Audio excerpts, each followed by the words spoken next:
Welcome back to the Sloshed Hog. Today we're going to be making sausage and peppers. I'm your host, Vincent, and today we're going to be making it my way. Can't give you everything because my family might kill me.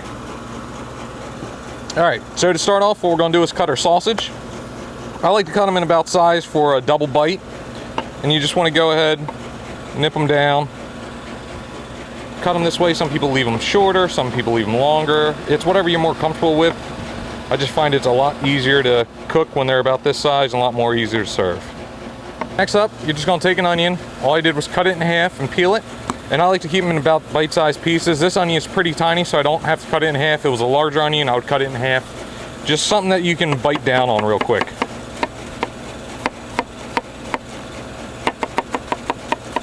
Next up, we're going to cut our peppers. You want to cut them roughly the same size of the onions. The last thing you want is a big old hot pepper or onion just slopping out of your sandwich and hitting you in the face. All I do is take them. If they're big like this, I cut them in half, and then same thing, nice little bite-sized pieces. They don't have to be super pretty, you just want them kind of the same size. Next up, we're going to slice garlic. We have some local garlic right on Donovan Road here in Milton. It's called Pure Harvest Farms. It's a nice hard-neck garlic, it's really nice. Big cloves come out of it. Next up, what we're going to do is slice the garlic paper thin.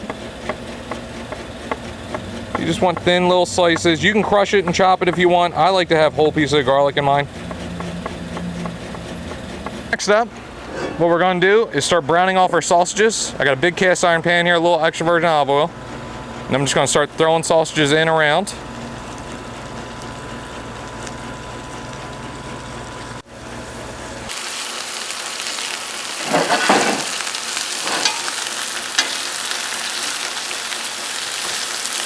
You just want them to get a little color on it, get them nice and toasty, crisp up the casing on them. You can move it on and off the heat if you're cooking like this. If you're on a stove, medium heat's perfectly fine. So what I'm going to do now is remove all the sausages that have a nice brown color all the way through. The casing's browned up nicely, it's got a good texture to it. You're not looking to cook them all the way when you first give them in there. You want them to cook them when they're in the sauce itself. So pull whatever ones as you go that are turning on you nicely, and then just finish off the rest. When you're dealing with fresh sausages that are made daily like this, you are going to have spillage. You're going to see the casing shrinks up a real good amount and pushes out sausage. If you want to stop that, all you have to do is buy sausage, let it sit for a day or two in your fridge. The casing will dry out, the meat will dry out a little bit more for you, and what you get is it'll stick like one of the store-bought ones a little bit more into the casing. Next, after all the sausage is out, just throw all your onions in there.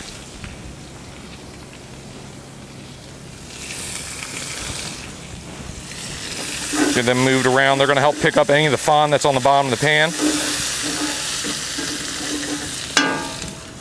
You want to season them a little bit just so you can taste them. A little salt, a little pepper.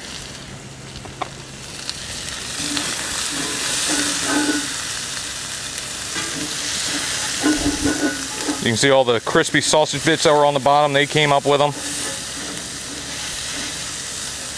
Once they get halfway sauteed, you can see a lot of liquid coming out of them.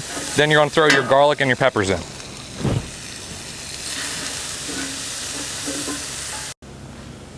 All the garlic you cut up.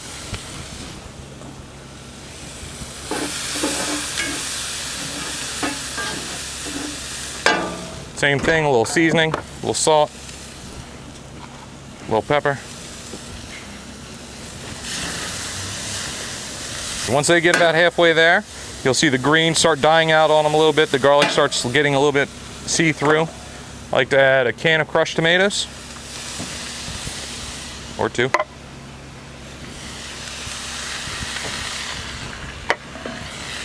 Get that all mixed up.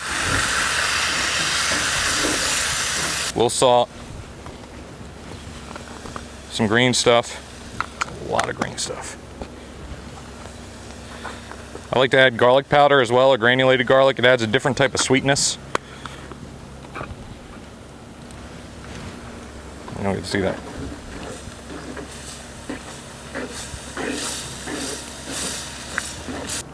When it comes to choosing a roll, I like a nice shorty hoagie style roll. I typically want something that's a little bit harder on the crust. This one's not as hard as I normally like, but I'm gonna toast it up to make up for the crispiness. And then all you want to do, I just slice it in half. And I'm going to throw it on the grill to give it a nice little toastiness. You want something that's going to hold up. You got a lot of sauce and wet items that are going in there. And when you bite in, the sausages we make are very juicy.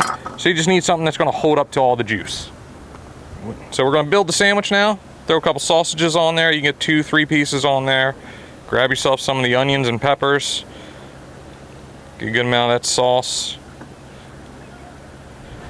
And then I like to top it off with a good amount of cheese.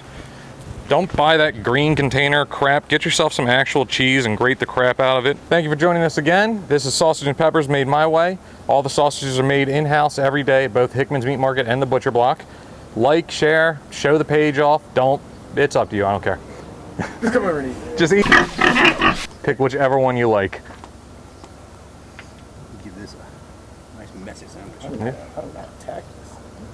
Dive in.